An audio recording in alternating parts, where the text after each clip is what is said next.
It was 11 o'clock. There were 20 of us. We went to play football. I was goalie. I went to collect the ball from the net, and I saw a shiny metal tin. I kicked it, and it went off.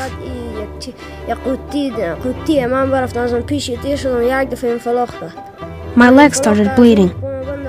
They took me to the hospital in Herat, and they've amputated my leg.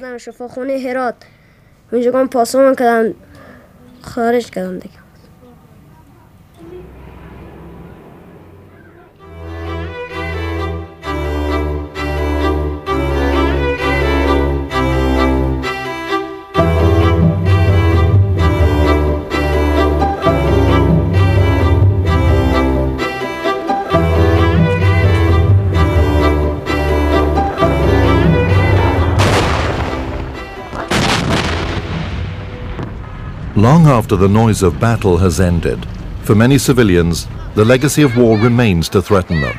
Armed conflicts have left behind millions of dangerous weapons, known as explosive remnants of war, or ERW.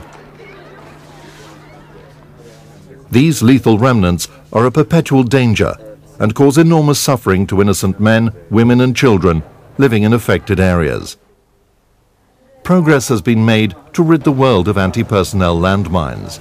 The danger of ERW is less well known, though they are more complex and more deadly.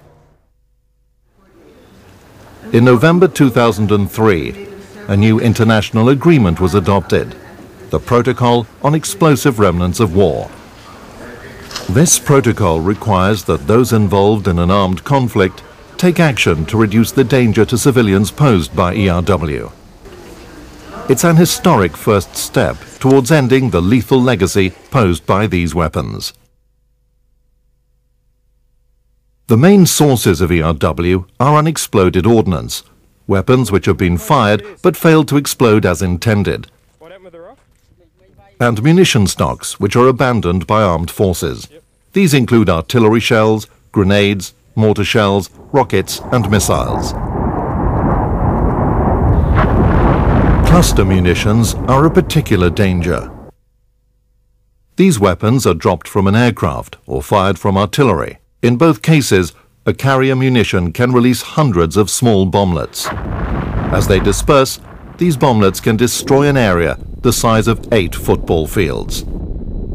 Most bomblets explode on impact, but up to 25% may fail to detonate as intended, creating thousands or even millions of deadly ERW, depending on the nature and scale of a conflict. The bomblets stay where they fall. Often unstable, they can explode if disturbed. The shapes and colors of ERW attract children. They are at high risk as they play, go to school, or work in the fields. Many victims of ERW accidents don't survive.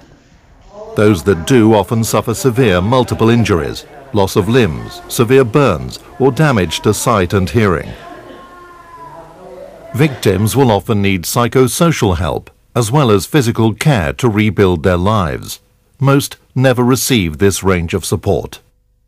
For families, apart from the terrible personal tragedy, the death or injury of a relative can impose a heavy burden of care and loss of income. It's a burden that affects the whole community.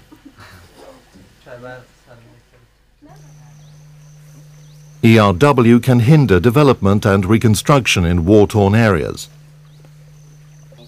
Some areas become off-limits to normal activity. Refugees and displaced people fear to return home. But despite the dangers, many are left with no option but to take risks, working, playing, traveling, growing crops and tending animals. The price can be high. I don't have any occupation. I cannot do anything. I just stay at home.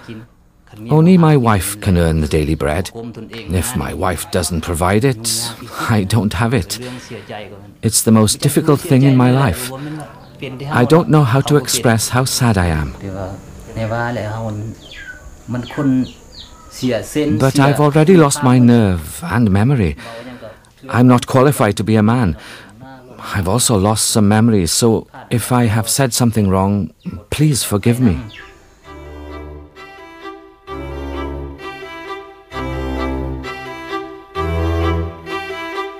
Explosive remnants of war are a global scourge, affecting more than 80 countries. In Europe, explosives are still being removed from the two world wars. Bombs left behind from the First World War, for example, a war that ended 80 years ago. In Southeast Asia, Laos is particularly affected. Millions of explosives remain from the conflict that ended in 1975. They have killed or injured some 11,000 people, more than 30% of them children. ERW is also a result of more recent wars. From Afghanistan to Sudan, from Iraq to Sri Lanka, ERW pose a grave risk to civilians. A risk that must be urgently addressed and reduced in the future.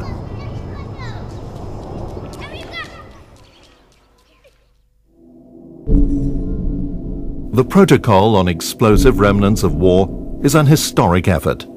It is the first treaty to provide a comprehensive framework for minimizing the death, injury and suffering caused by ERW. The protocol is part of the Convention on Certain Conventional Weapons and applies to all conventional weapons containing explosives, with the exception of landmines and booby traps, which are covered by other treaties. The protocol contains 5 principal obligations. When active hostilities end, each party to an armed conflict must clear ERW in territory it controls. Removing ERW is the surest way to eliminate the risk to civilians.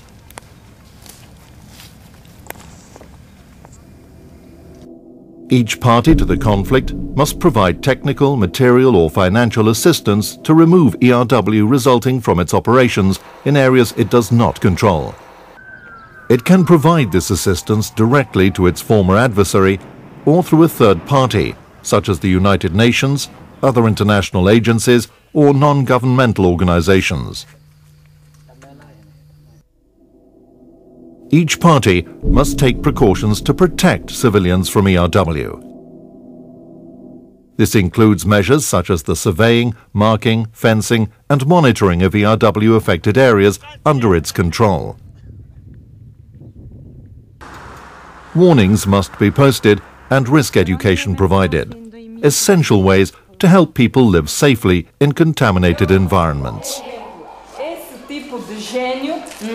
Parece avião. Vocês não toquem, não desmontem, porque não é avião. During a conflict, each party to the fighting must record and retain information on the type and location of explosive ordnance used or abandoned by its armed forces.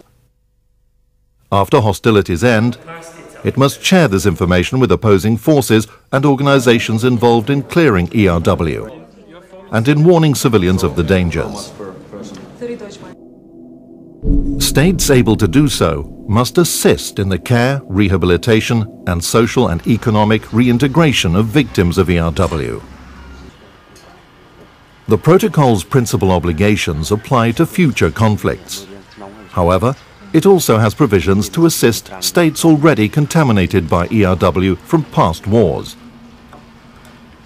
Measures must also be taken to prevent munitions from becoming ERW.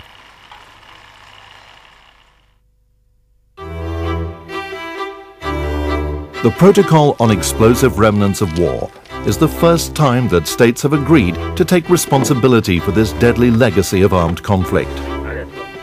It's an important step forward. In combination with the Convention on the Prohibition of Anti-Personnel Mines, the international community now has a comprehensive framework for reducing this deadly aftermath of armed conflict. Until the promise of these agreements is fulfilled, the dangers to civilians will continue to grow.